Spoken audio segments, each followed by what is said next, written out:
আপনার প্রথম কি হয়েছে? প্রথমে কি বলছে আপনাকে? আপনাকে প্রথম কি করছে? কি বলছে? আমার 2 লাখ টাকার মাল আছে, একটু আবার ধরেন স্যার। আমি একটু জামেলা দিচ্ছি, ধরেন। আমি আর মাঝে মাঝে ঘুরছে থেকে ঘুরাই দিচ্ছে আমার। আমি তো আমার সময় নাই স্যার, আমার সময় নাই।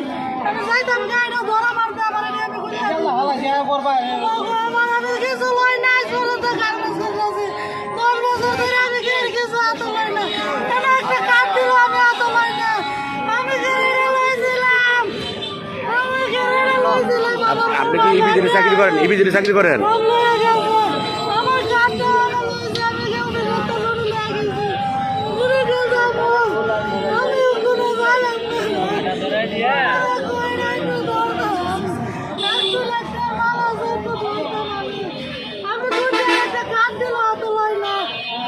একটা কাঠ দিল আমি লই